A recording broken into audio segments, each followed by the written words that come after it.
Everyone, thank you very much for being here. I'm really excited. I met Garret back when I was speaking at the Capitalism Conference, and he shared that everybody was reading the book and they were using it. And I just said, you know what, let's block an hour, and I'm happy to do a call with you guys to run you through some of the high-level concepts. And what I'd really love to do is hear where your biggest questions on how to live the book, or what your biggest obstacles have been living the book or managing your time, because I'll really customize this to you. So use the questions box, and I'll make sure that we dive down those rabbit holes. So as we go through this, just start thinking, like, what are the questions that you have that if we just answered that one thing would give you the highest return on investment of your time? So I heard a story from my partner, Gary Keller, who started Keller Williams. It's now the largest real estate company in the world. He was standing in front of a room of people, top agents in the world, and he said, working long hours is cheating. And I looked at the room, and you've got mega successful business owners, and all of their faces looked like this. They're like, what do you mean working long hours is cheating? Don't you have to hustle? Don't you have to grind? Shouldn't you be burning the midnight oil to be successful? And he looked at him and said, working long hours is cheating because you can do the wrong activities. And if you work hard enough, you can muscle your way to a result.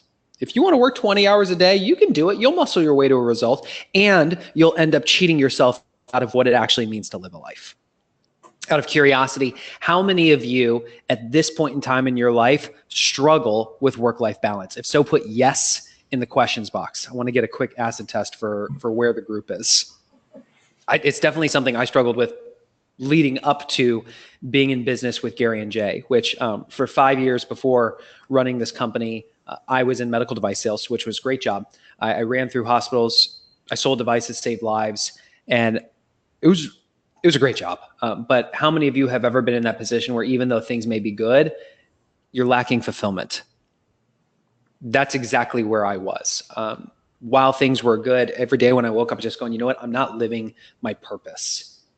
Yet I didn't have a reason to make a change. And it was a little scary. Like, you got golden handcuffs on. Why are you just going to quit and start a company? That doesn't seem realistic.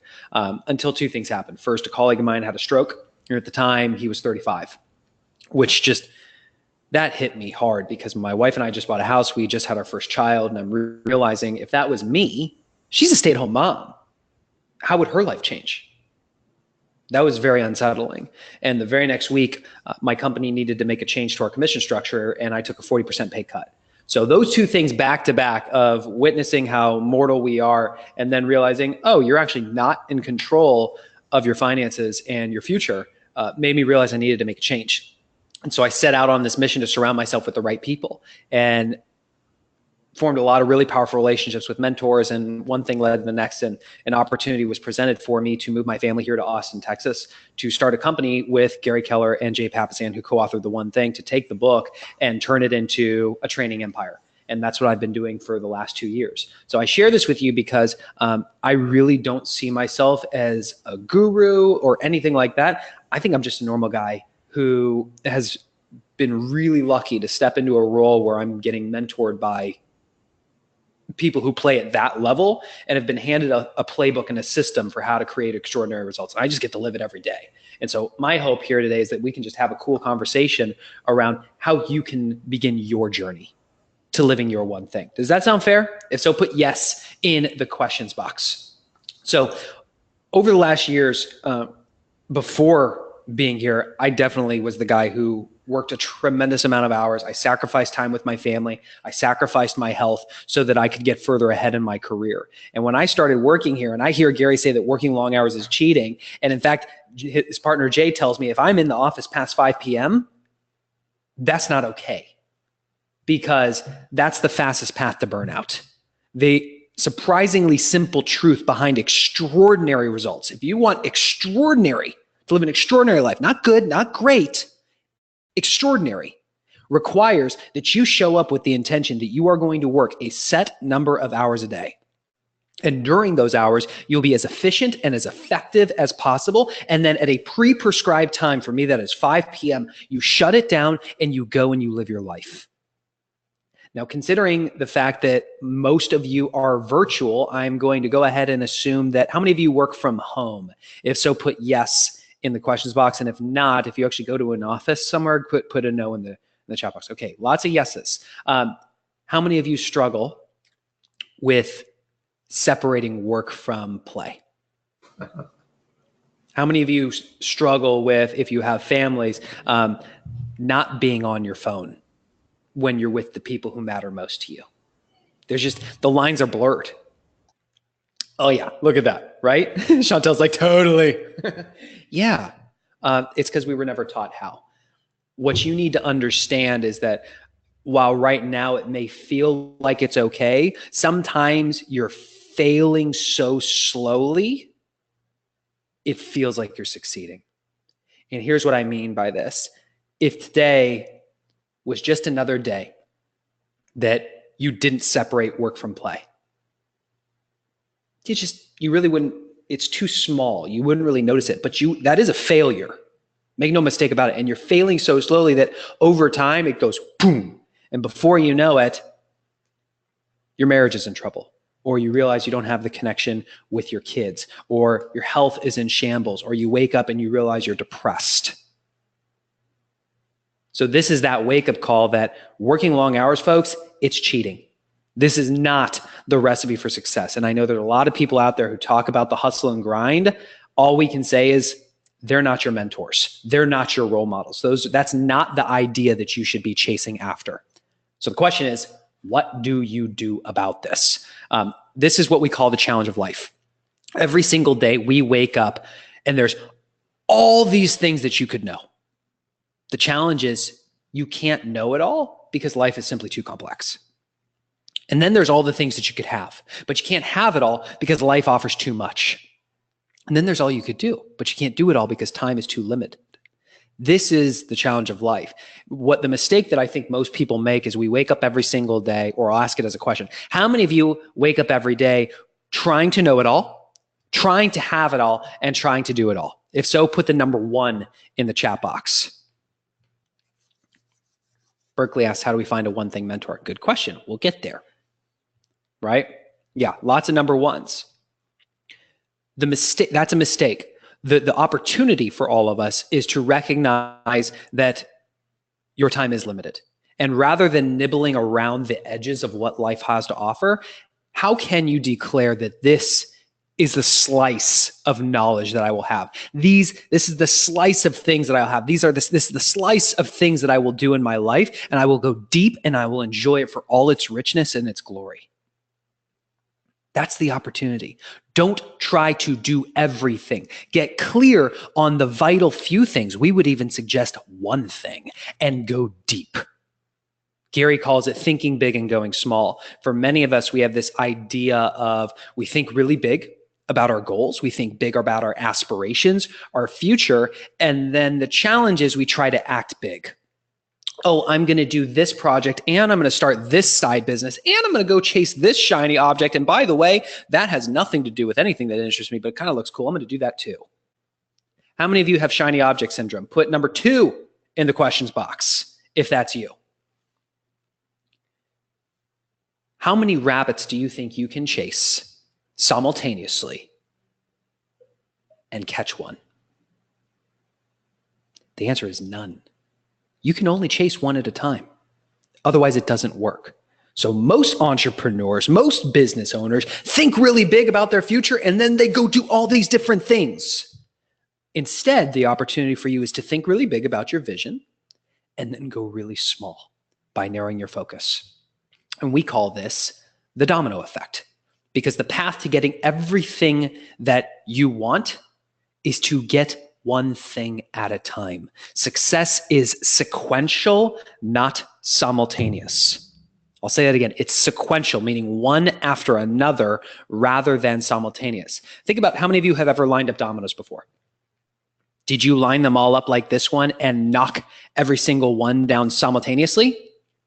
No. You just flicked your finger on the first one. And that first one knocked down the second, which knocked down the third, which knocked down the fourth, and so on and so on. Now, here's where this gets kind of cool. A researcher named Lauren Whitehead wrote in the American Journal of Physics that a 2-inch domino doesn't just knock down another 2-inch domino. It knocks down one that's 50% larger. So 2-inch knocks down 3 inches. 3 inches can knock down 4.5 inches. And if you graph this out over time, which our team did, and you saw this in the book, by the 18th domino, that single 2-inch domino could knock down a structure as tall as the Leaning Tower of Pisa. By the 23rd domino, it could knock down the Eiffel Tower, which how many of you have actually seen the Eiffel Tower? If so, put Paris in the chat box or the questions box. That thing is a monster. It's a beast. It's huge. A 2-inch domino, just 23 in, can knock something down that big. By the 31st, it could knock or stand 3,000 feet above Mount Everest. And by the 57th, it would reach almost from the Earth to the moon. To think that just 57 dominoes in, you could almost reach the moon. What could you do if you had clarity on the one activity, just one, that if you just did that day after day after day after day, over time, would unleash this hockey stick growth? I think one of the biggest challenges that we have had in our business, we call this trusting the domino effect. This is really, really hard. Having clarity and doing the same activity over and over again, you get bored after a while. And even this is something I've even struggled with. And my biggest opportunity this year for our business has been having clarity on what our lead domino is and continuing to knock it down, even though it bores me. Because it truly is the one thing that makes everything else easier or necessary. And I've had several conversations with my partner, Jay, where I'm going, oh, look at what we're going to be doing in the corporate training space. And look at what we're going to be doing in the coaching space. And look at what we're going to be doing over here for business owners. And he goes, brother, how many rabbits are you going to chase? What's your one thing? And it all comes down to our email list. Growing and nurturing and maintaining an engaged email list. It makes everything else easier or unnecessary. It drives our membership community. It drives corporate sales. It drives executive coaching. It's the one thing that makes everything else easier or unnecessary. And it is not sexy. It is not fun. In fact, it's boring. And this is one of the challenges Gary talks about. The number one reason people fail to live the one thing consistently over time is because they are unwilling to endure the monotony of success. Think about your job. Think about your role. In your role, when you think of the 20% of the 20% of the 20%, what are the core few vital activities that if you just did those day after day in your job would handle 80% of the results? Go ahead and share that with us in the questions box. Garrett asked, what does the one thing look like for customer service agents whose tasks tend to be very repetitive in nature, cynical? Well, what's the goal of customer service, Garrett? In fact, you know what, Garrett, I'm going to take you off of mute, or I think you might have muted yourself. So yeah, unmute. Okay, so let's have a dialogue around this. This was actually Deanne asking this in our office here. Okay, hey Deanne. Hi. So Deanne, what's the goal of customer service? To make our customers feel amazing. Why? Because they deserve it. Our customer service agents are there to deliver like quality comfort in a way that makes their day. Okay. And what's the one thing a customer service agent can do to make sure they just deliver an amazing experience for your customer? Do the right thing. Do the right, well, you know, with each encounter, with each ticket, like think of that person as your mom or your friend and do the right thing. Yeah, and I'm looking at the comments. I see listen, be generous, be kind, solve problems. These are all, what's the one thing you can do such that by doing it would allow you to be generous, kind, and solve problems?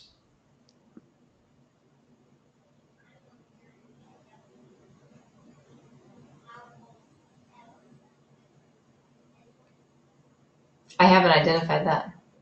Well, and I know I've asked the right question when it's met with silence. If you ask a big question, it requires that you search for a big answer, and big answers don't come naturally. And part of the reason people struggle to live their one thing is because they don't ask themselves big enough questions and they don't search for big enough answers. So now that we know we've asked the right question, let's work through it. Because this is what most people don't do. They go, ooh, I'm distracted. Email. Let's go check email. That's more important than figuring this out. So everybody who's on here, let's mastermind around this. What is the one thing? If you could only do one thing, think of a specific measurable activity. What is the one activity you could do such that by doing it would allow you to generate or deliver? You'd be able to listen. You'd be empathetic. You would solve problems. What are your thoughts? Okay, Berkeley says respond to tickets in a timely manner. Okay. Be there to respond. Love our customers and our products. Say yes. Understand their problems, or what is the issue. I think that's the most important thing. Did I hear understanding what the issue is? Yeah. There you go. So if every single time you opened a ticket, you had the mindset that my one thing is to get to the heart of what the issue really is and really understand the issue, would that one thing make delivering amazing customer service easier or unnecessary? What do you think? Now, is that the right lead domino? We don't know. There's only one way to find out. You take action. Right? I will share a story. There's a woman named Peggy who is in one of our training programs, and she looked at all the areas of her life and said, out of all the areas, the place that I really need help is my business. I need to scale my business. I'm going to focus on my business first. Yeah, I need to focus on my health. I need to work on my spirituality. Her husband just passed away. She needs to work on her relationships. But if she could only choose one area to focus on first, because again, how many rabbits can you chase at a time? Yeah, one. She's going to go there. For 4 weeks, she focuses on lead generation because that was the one thing that would make everything else easier or unnecessary in her business. And for 4 weeks, she's hitting the phones. The challenge is after taking action for 4 weeks, she's realizing that when she's on the phone with her customers, she's really lacking energy because she's really tired. And when she's face to face with her customers, she's lacking confidence. So she wasn't performing optimally. And when she started to really dissect, why am I not confident? Why am I lacking energy? It hit her. For the past several decades, she had acquired a series of unhealthy habits. Poor eating, not exercising, poor sleep. Her health was in shambles, and it was showing up in her work. She would have never gotten clarity to the fact that lead generation wasn't her one thing. Her one thing, truly, that would have made everything else easier or unnecessary, was to transform her health. And the one thing she could do to transform her health was to go to the gym more regularly. And the one thing to go to the gym more regularly was to sign up for a boot camp class. So there was money on the table, there was a time, there was a place, and there was a community for accountability. And the one thing she could do to make sure she got to the boot camp class, see how far we're going down this rabbit hole, was to be in her gym clothes and out the office door by 5:33 p.m. Now note, the mark of success was if she was in her gym clothes and out the office door by 5:33 p.m. If she then got in the car and drove to Krispy Kreme, she still gets to give herself a high five for the day. Because the one thing is to be in the gym clothes and out the office door by 5:33 p.m. Because that makes it easier to get to the boot camp class, which made it easier to work out, which made it easier to transform her health. And here's what happens. In 6 weeks, she drops 20 pounds. And as a result, she has more energy. So she starts booking more appointments. And when she's with her customers, she had more confidence because when she looked in the mirror, she actually respected the woman she saw. And her sales started to increase. When you do one thing, the right thing, it topples over many things. And that's the entire idea behind this graphic. If we look at customer service, yes, you want to deliver amazing customer service. That's the moon. What's the one thing? Maybe it's solving their problems. And what's the one thing you can do to understand their problem? Maybe it's I'll tell you where my mind went. Before I answer a ticket, I close my eyes and I take one breath and ask, how can I show up fully for this person right now? Whether I open the frickin' ticket or not does not matter. But if I can mentally center myself and set an intention that I'm here to serve for even 5 seconds, would that make me more curious about their problems? And if I was more curious about their problem, would I understand their problem? And if I understood their problem, could I solve their problem? And if I could solve their problem, would I deliver exceptional customer service? Yeah. Everybody see how that just happened? I love how you start with an action that is really far removed from your end goal, but you connect it in, I mean, in that exercise, I would have never thought for your earlier example that the mark is to be in gym clothes, you know, like it seems like that's not it, but it is. It really gets you so much closer to achieving that next step. That's cool. What did I say at the beginning? What did I say at the beginning of this training? Think big, go small. Small. You get it?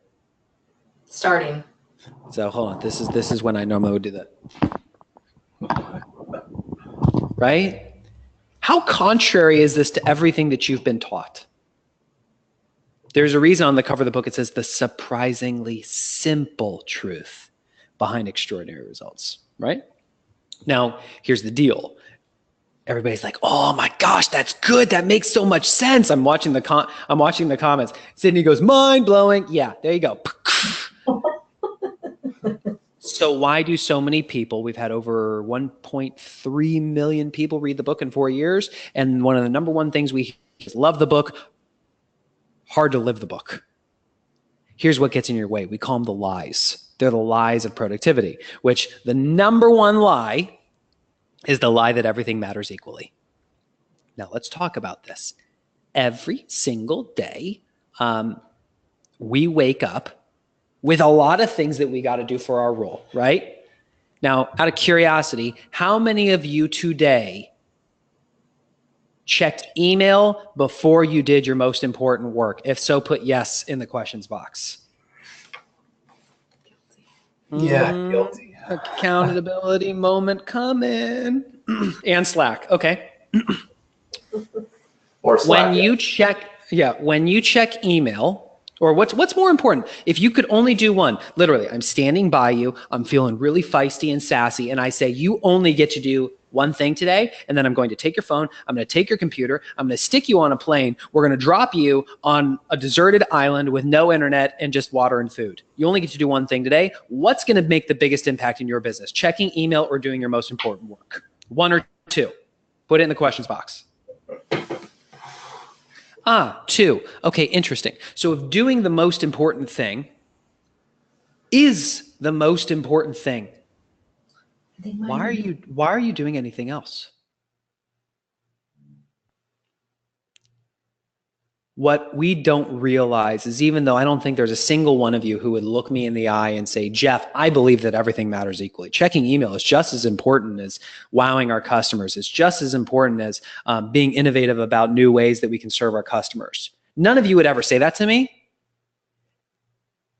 Looks like the majority of you are acting as though you need to do all the stuff that doesn't matter so you can hopefully free up time to do the things that matter most. True or true? You go through your days doing all the stuff that doesn't matter so that you hopefully can free up time to do the things that matter most. And Stephanie just posed a great question, but there are things in email that need to be done too. You are right, Stephanie. Do we live in a world where you only get to do one thing throughout the day? No. We got plenty of time throughout the day.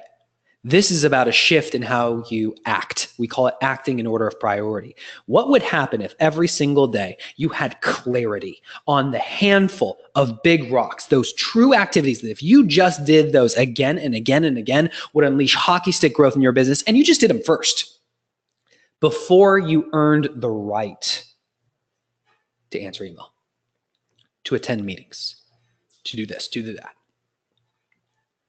The reason most people struggle with productivity, they struggle with time management, they don't get the results they're looking for because they actually just go through the day responding, or it's not even responding, it's reacting to whatever is urgent. But there's people that are expecting something in my email inbox. I have to be in Zendesk to check the customer service queue. I have to be in Slack. My teammates are waiting for me. All that is a fear of missing out in your mind. How many of you, now let's flip it. Imagine a situation where you really need something. It's urgent. It's super urgent. And you send a message over Slack, you send an email, and you're not getting a response within 15 minutes. And it's urgent. You need it. How many of you are just sitting there twiddling your thumbs going, I hope they're going to respond to me? What are you doing? You're picking up the phone. You're tracking them down. If you are in the same building, you're going after them. You will do everything you can to get to that person. Yet we tell ourselves this story that there's all these things that are just so urgent that we have to attend to.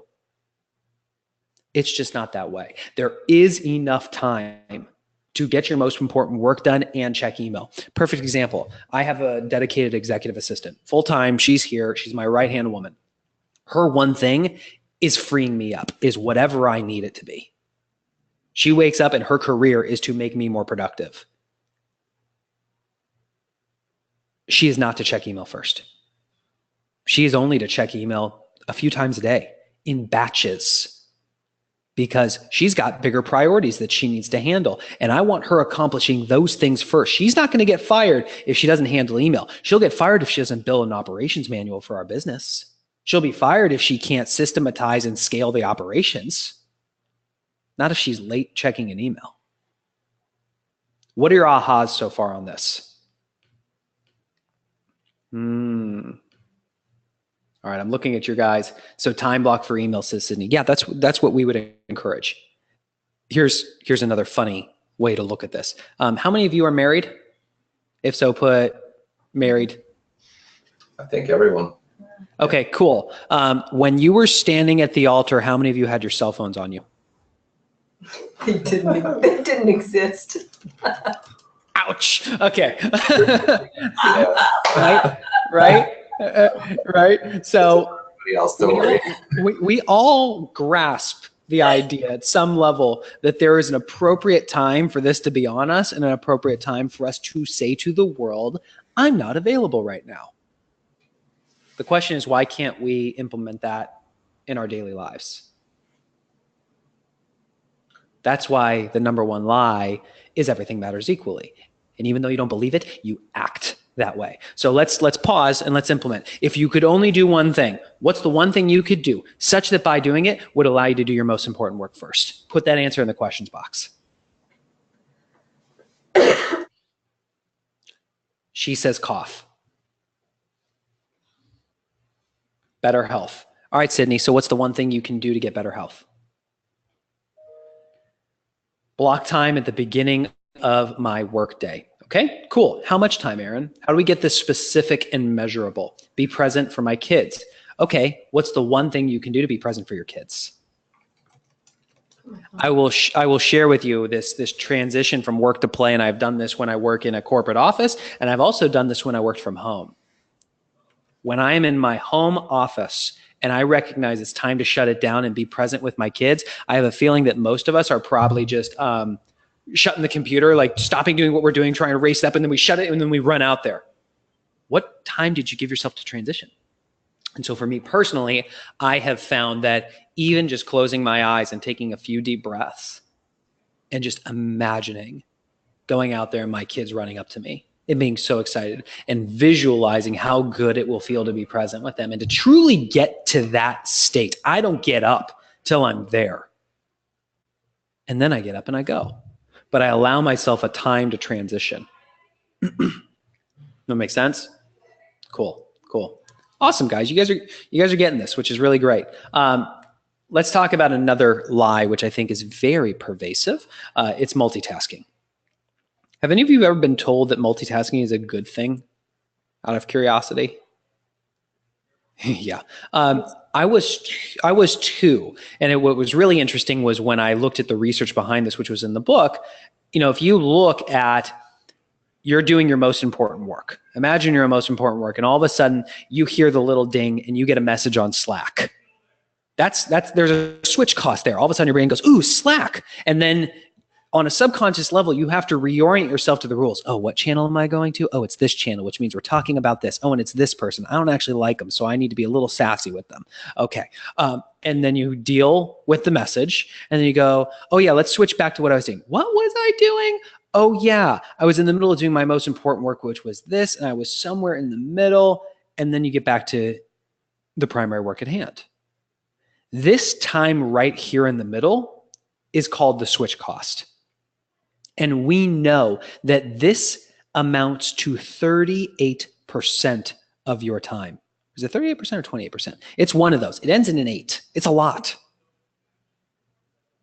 What could you do? Let's just say it was 20%. What could you do with 28% more time?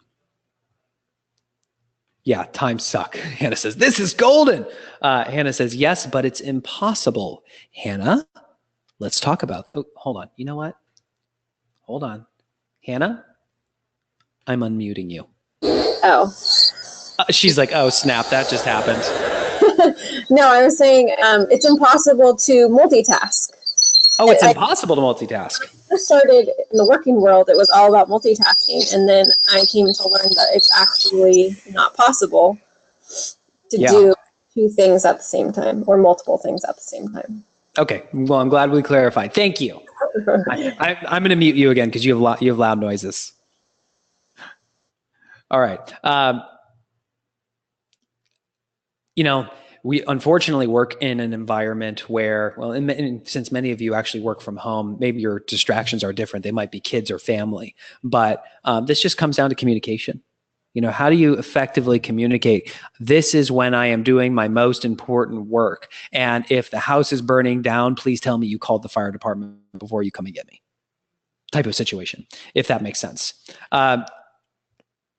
What questions do you guys have? Because I can keep going through slides at this point, but I also wanted to, you know, what are your challenges? What are the ahas or the questions that you have at this point? Because I really want to make it relevant to you. So I think there were a couple. Pradyasha mentioned earlier, Jeff, like she feels like her one thing is email because she is a production manager communicating with, you know, Chinese manufacturers. Yep.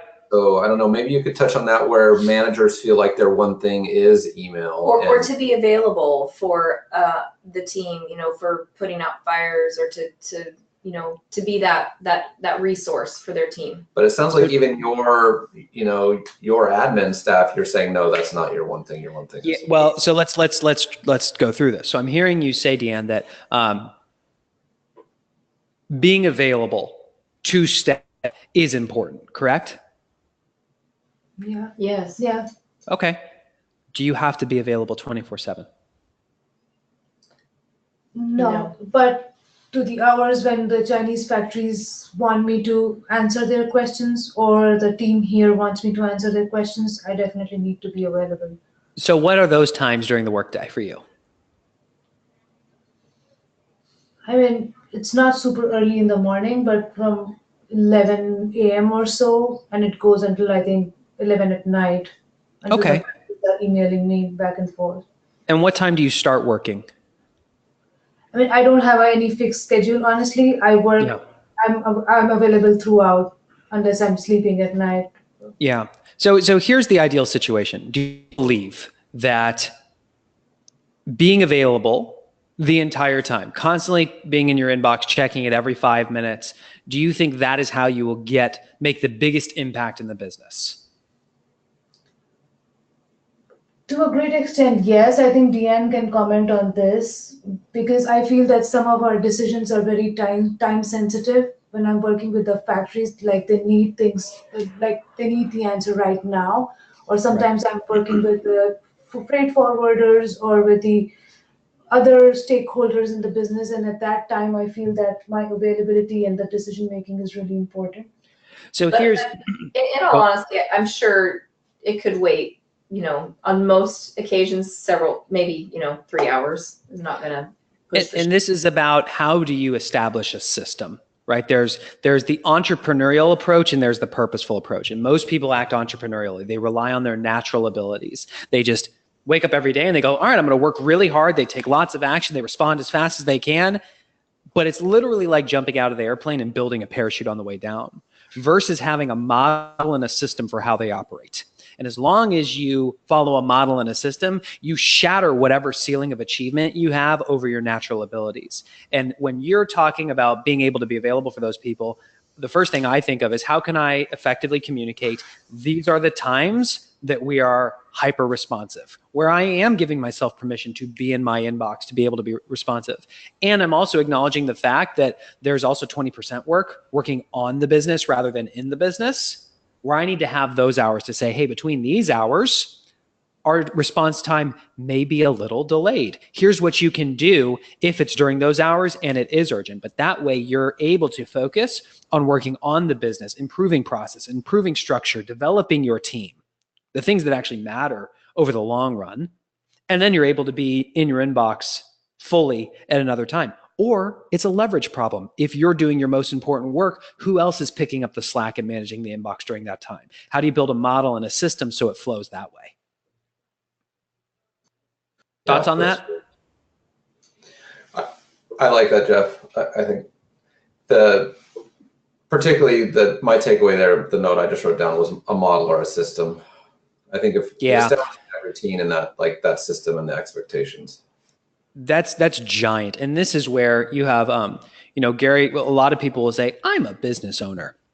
Great. I'm glad because you have a podcast and because you have a mastermind, you think you're a business owner. A business owner is somebody who can step away from their business and their net worth goes up. Meaning if you get hit by a bus, the wheels keep spinning and the money keeps coming. The only way you get there is if you become the type of person who builds models, who builds systems and structure so things can happen without you. And by the way, even though I'm the guy on this side of the mic saying this, I'm really struggling with this. 2018, almost all of my goals this year are around shifting from acting entrepreneurially to acting purposefully. Last year, behind the scenes, we were running around like chickens with our head cut off. We really were. I mean, and even today, like I literally, my prep, and it doesn't serve me to say this, but it's the truth. I showed up for this 5 minutes early and said, what am I going to talk about? That's acting entrepreneurially. Now I happen to know that I'm good at winging it and this is actually where I'm best. So I rely on that. But even then my partners are pushing me. How can you be purposeful? What is your system for showing up and having preparation so that you can take it to that next level? Almost all my goals this year are about establishing processes and structure. And I think it's an opportunity for all of us.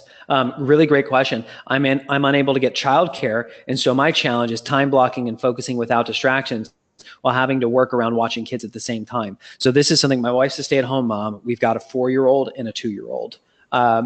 She really struggles with this. Time blocking, it's a different type of time blocking when you're in that situation. It's one thing if you're in an office setting and you actually are in control of, like I'm able to be in this room with cool big brick facade and nobody's going to bother me. It's different for my wife. For her, it's less about saying from 10 to 12, I will not be disturbed, and more about having clarity that when she does free up, when baby Dean goes down for a nap, she knows she's got 2 to 3 hours.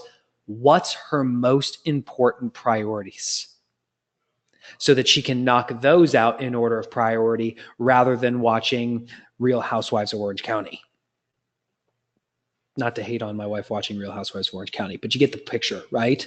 It's about those slivers of time when you do look up and go, wow, I've got time now, that you're not reaching for your phone and saying, now's a great time to check email and respond to everybody else's priorities, but to actually say, what's the one thing I can do, such that by doing it would make everything else easier or unnecessary. Does that help you?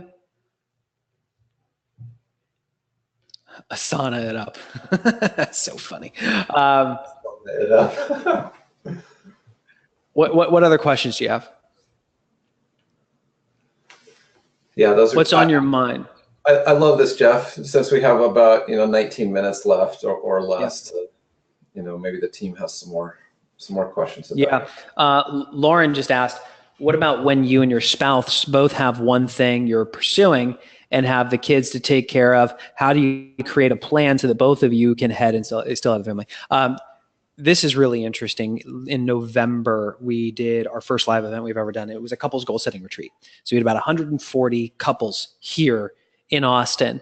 And what was amazing is you had people who were in their late 20s all the way up to people who were in their 70s, like really successful executives, retired as husband and wife couples who had never actually set goals together. How many of you have ever set goals with your significant other? Yes or no in the questions box. Oh, wow. Way more yeses than I was expecting, by the way. So kudos to all of you. It's a partnership. So this is a matter of, we know that relationships involve compromise. So how can you effectively communicate with your significant other that this is what's important to me, what's important to you, and how do we go about discovering how we support one another? You know, I called my wife this morning and said, hey, hon, I know that on Sunday you told me these were the vital things that you really needed support with this week. It's Thursday, and I realized I haven't supported you yet. How can we make that happen? So tonight from 8 to 9 o'clock, I'm going to be helping her do certain things. And oh, by the way, I need some time on Saturday morning to go have a breakfast meeting with somebody, right? So we're both getting what we need, but it's just a matter about being clear about what our one thing is, effectively communicating with one another and helping the other person get what they want. Yeah, so there you go. Many of us have that issue as work-at-home moms. Totally get it. Totally get it. So for you, it's really about the slivers of time. Step one, have clarity on your priorities. Like if you woke up and asked the question, physically had to write down, if I could only do one thing today, what's the one thing I can do that's going to make the biggest impact in my business? You got that down. And should I earn the right to focus on anything else? What's number two? Write that down. And should I earn the right to focus on anything else? What's that? And then it's about when those slivers of time show up, what are you doing? I'll show you. We have something called a 411, which on our website, if you go to theonething.com, that's with the number one in the URL. So the number one thing.com, and you click on free stuff. There's something that's called 411. This is my 411. It's our system for having absolute clarity on your priorities at any given time. So these are my priorities for the year, for my business and my personal side, because you can't, remember, working long hours is cheating. You got to have clarity on both. Business, personal for the year. The handful of things that really matter. There's only 4 on this side and 3 on this side. Then based on that, what I need to accomplish in the month of January is right here in the middle. I've only got 5 priorities for the entire month of January. I've got more than 5 things that I need to do in the month. Let me note that checking email is not on this list. I've only got 3 things on my personal side that really matter that we accomplish this month. And then based on that, what I need to accomplish this week. So for all you stay-at-home moms, when all of a sudden baby goes down and you realize you've got an hour, all I do is I look at my sheet and I go, number 1, prepare, finalize webinar for Thursday. Yep, it's crossed off because I did it. Step 2, complete January content marketing. So all of the content we need for the month. That is not crossed out yet. So if I have time between this and my next webinar, guess what I'm doing? I'm not checking email, I'm not sitting here twiddling my thumbs going, what should I be doing right now? I'm immediately looking at this, seeing that number 2 is not crossed out, and I'm going to start writing content. The end. Stop thinking, start acting. That's what acting purposefully looks like. We have a system for how we have clarity on our priorities and how we manage our time.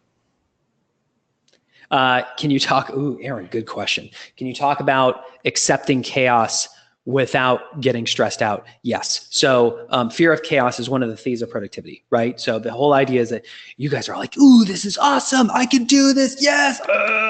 And then you're going to start saying yes to yourself first, which means you're going to start saying no to everything else. And when you start saying no to everything else is when things get crazy.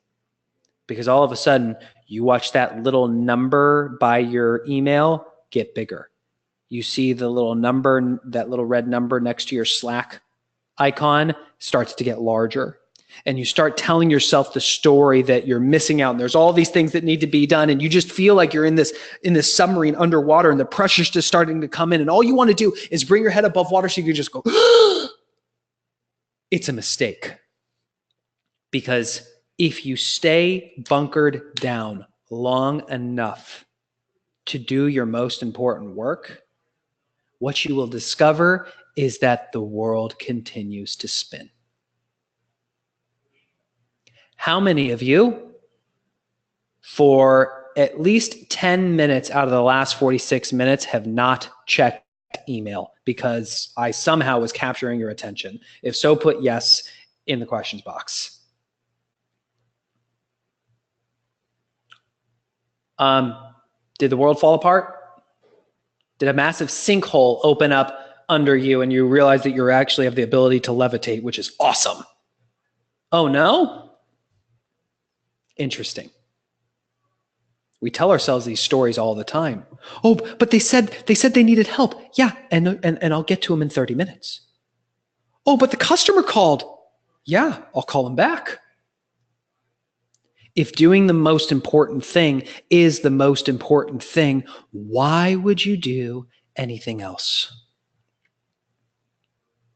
So Hannah said, I think for me, a big part of this is the value, the time it takes to plan and prioritizing over just doing. You nailed it, Hannah. And what most people do, the reason most people fail to plan is because they don't have a system for planning.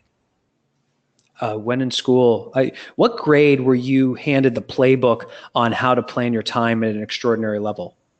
Was it first grade, third grade? Oh, no grade? Yeah. That's just why this has been so powerful, is because Gary is a master of systems. Way back when Keller Williams was a small little real estate company in Austin, Texas, Gary had a vision for being #1 in the world. And he realized that even though he had like 20 people in his company at the time, he had to start building models and systems. He had to start documenting it so that he could teach it to the other people and they could continue to teach it down. You fast forward today, 175,000 people use the models and systems. And it's because the systems were in place that it scaled. So the question is, what value would you get if you had a model and a system for your time like that? That's what we do. Yeah. I think for me, it starts the day before. That's what I've been struggling with. Like I have to for my one thing for the next day, otherwise I don't get to it. And I would even suggest to you that that's not big enough. Because here's the thing that I drew out at the capitalism conference that I don't, unfortunately my marker won't show up on the glass very well for you guys. But when you look at how billionaires set goals, like what's the difference between how you're setting goals and billionaires? Not to say that you want to be a billionaire, but what's the difference that makes the difference? It's not that they say, ooh, where am I today and where do I want to go? They don't do it that way. What they have is a clear vision for where they want to go in the future. Now, and I'll illustrate the importance of this. Imagine here we are today, and I asked you to retrace your steps to how you came to being with us right now. You'd say, well, earlier I got an email from Garrett saying you need to be on here. And before that, I was doing this with my kid. And before that, I decided I was going to start working at this company. And before that, I was doing this. And when you imagine your life, it's a series of it's a connected dots. It's a straight line to how you got here today. Yet when we suddenly look forward and we look at the future, we see all the things we could do. Well, we could go do this and this and this and this and this. And all of a sudden, it's just there's so many options for where you could go. What billionaires do is they time travel. They project themselves into the future. And they imagine where they want to be with vivid detail. And they look back on where they are today and ask the question, if this is where I want to be someday, 20, 30, 40, 50 years from now, where do I need to be 5 years from now to feel like I'm on track? And based on that, where do I need to be this year to be on track for my 5 year? And based on that, where do I need to be this month to be on track for the year? And based on that, what do I need to do this week to be on track for the month? And based on that, what do I need to do today? So let's applaud the momentum. The fact that if you're even planning proactively at all, you get the high five. If you want to truly have vision, though, if you want to be able to take a big vision and collapse it down into daily actions that will get you there, it requires that you think big and go small. And that's what this does. Does that make sense? Garrett, how will you know the difference between a shiny object versus a legit opportunity if you're planning one day at a time? Well, I do plan ahead. I mean, we have a vision, a 3-year vision that we then break down into a 1 year and then 90 day. I just mean for my next day, like, yeah. The one habit for me that I struggle with regularly is getting it the day before exactly clear on what I need to do the next day. Yeah. That then rolls up. Yeah.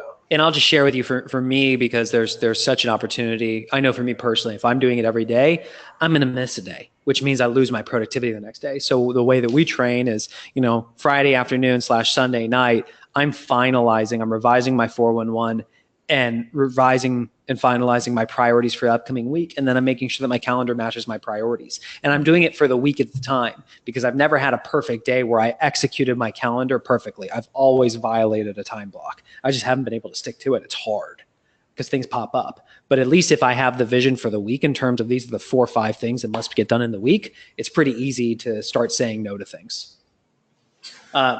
Great question around how do we find a mentor, whether paid or free? What aspects are you looking for in that person? From a high level, Berkeley, a mentor can help you best in their area of expertise. The part of the story that I cut out was when my slash everything, I actually launched a whole blown podcast on this called The Mentee, where I was the mentee and I literally started hunting mentors and got some really big names and started recording those private conversations. It's the reason I got into a relationship with Jay Papasan, because I interviewed him for the show and I kept following up and bringing value to him. The thing that matters is that you pick somebody who's where you want to be. So in order for me to tell you how you find the right mentor, I have to ask you where you need help most. Because if you want to learn how to invest in commercial real estate, you shouldn't go to talk to somebody who day trades stocks all day.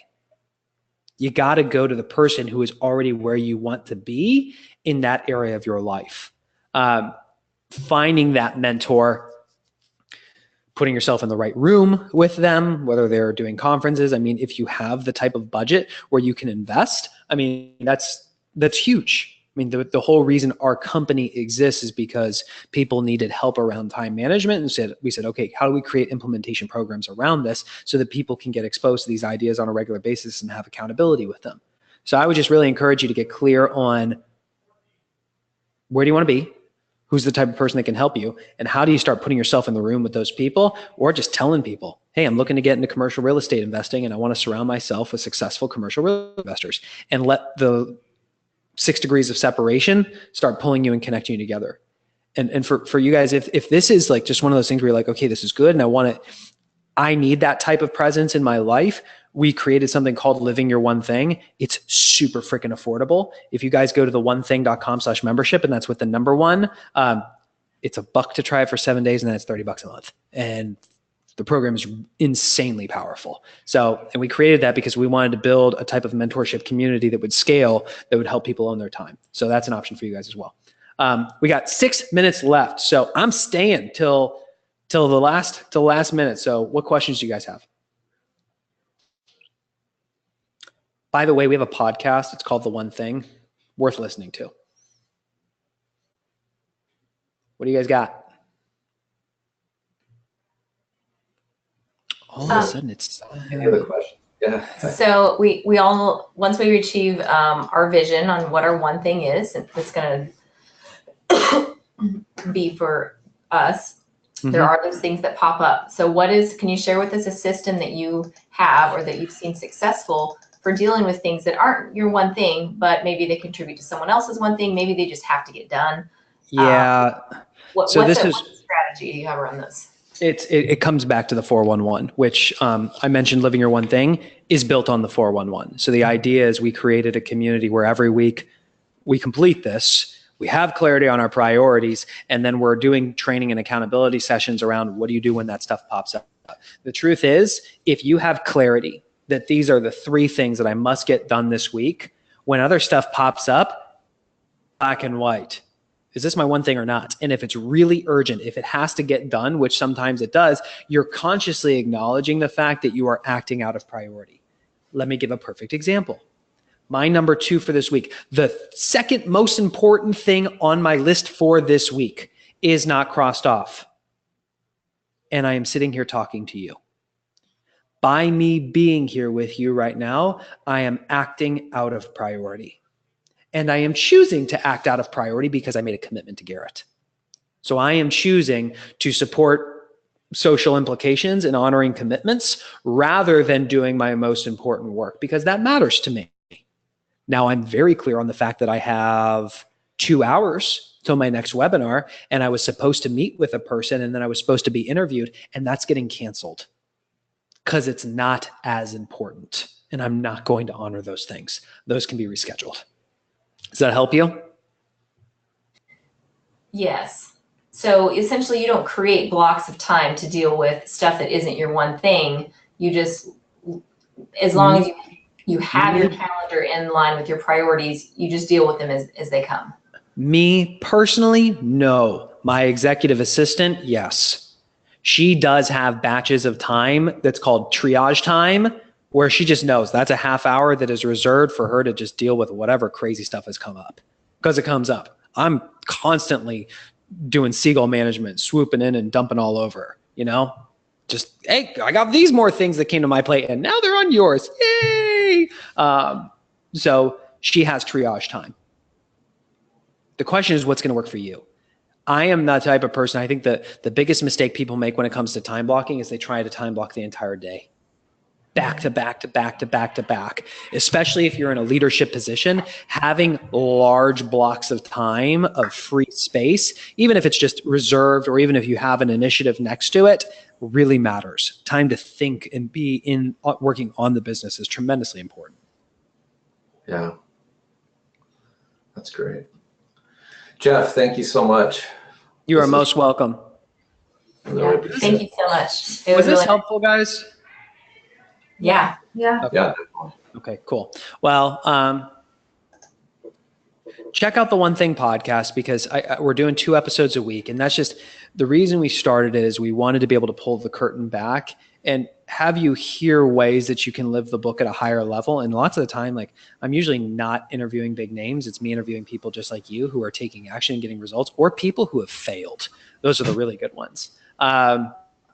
Yeah, and if there's anything we can support you, please, onething.com, and we just really appreciate your time. So thank you very much. Thank you. Thank you. Thank you. See you guys. Bye.